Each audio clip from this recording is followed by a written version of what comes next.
Whether you're a casual fan who's new to the sport or a more seasoned fan who's wondering how exactly it works, my name is Mateo Fisher, and this is the basic every fan's guide to the National Baseball Hall of Fame.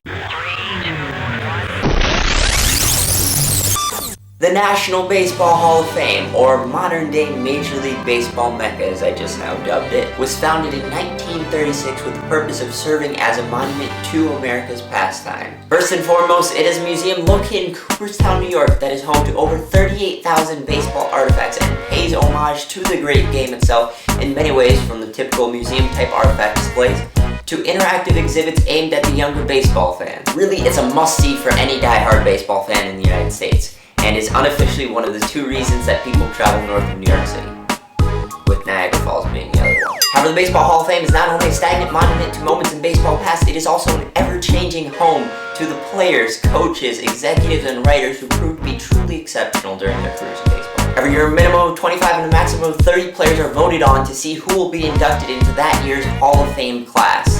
The players who are inducted into the Hall of Fame are supposed to be representative of the upper 2% of baseball players who have ever played the game. So who exactly votes for the players that are to be inducted into the Hall of Fame?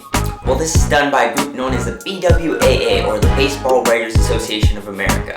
They're a group of writers that, in addition to voting for the Hall of Fame ballot, also vote on Major League Baseball's annual awards such as Rookie of the Year, Manager of the Year, Cy Young, and MVP, or Most Valuable Player awards. The members of the BWAA can vary from your local newspaper's beat writer to an online blogger to the most prolific sports writers in the country. There are various ways to become a member of the BWAA. In order to become a member, you must either be a writer in a newspaper who covers over 75% of his local baseball team's home games, an international writer who is regularly assigned to covering a local baseball team, a statistician that provides a newspaper or multiple newspapers with information regarding baseball games, or an internet-based employee whose employer is approved by the BWAA and whose full-time job is to write about baseball. Basically, if you cover baseball at any level that is deemed respectable, you're a member of the BWAA. Don't let that fool you though as to the credentials of the Hall of Fame voters. While you can be a newly hired reporter who was just a month ago a coffee-fetching intern and vote for the annual awards,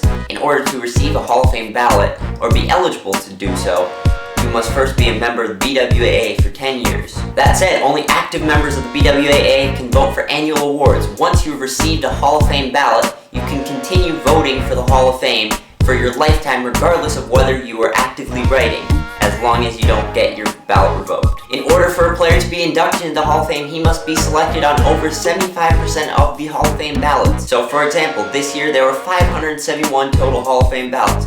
For a player to be inducted into the Hall of Fame, he would have had to be selected on 429 or more ballots. A player becomes eligible to be voted on for the Hall of Fame 5 years after his retirement and stays on the ballot for 15 years so long as the percentage of voters voting for him stays between 5% and 75%. Like I mentioned before, if a player is listed on over 75% of the Hall of Fame ballots for any given year, he is inducted into that Hall of Fame's class. However, if he is listed on less than 5% of the ballots any given year, he is taken off the Hall of Fame ballot forever. The members of the BWAA are to vote on a candidate's Hall of Fame worthiness based on 6 main categories: the player's record, his playing ability, his integrity, his sportsmanship, his character, and his contributions to the teams he played on during his playing career. How these categories apply to different players and what is considered Hall of Fame worthy, however, is completely subjective and varies from voter to voter, which is why there has never been and most likely never will be a unanimous Hall of Fame selection, as well as why there is so much debate regarding whether certain players are actually Hall of Fame worthy. Frequently, the Hall of Fame worthiness of a player gets debated for all 15 years of his eligibility on the main ballot. In theory, the 15 years of eligibility are to allow the voters to have a change in perspective on the player based on the changing of the quote-unquote time. But oftentimes, a player's percentages climb despite there being no major changes in the baseball landscape. However, even after not being selected on the main ballot for 15 years, there's still hope for a player to get into the Hall of Fame. After the BWAA says for 15 straight years, no, you're not worthy of being in the Hall of Fame, there's what's called the Veterans Committee. The National Baseball Hall of Fame Committee to consider managers, umpires, executives, and long-retired players, or Veterans Committee for short, is made up of former baseball writers, players, and coaches.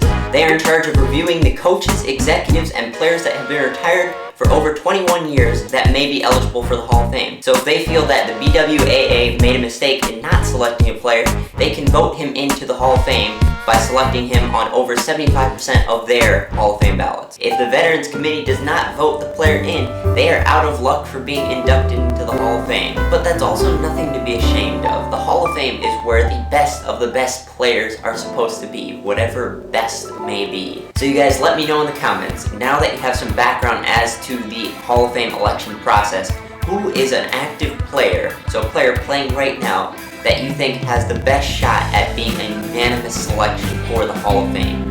Now this doesn't necessarily mean who you think embodies the characteristics of a Hall of Famer the best.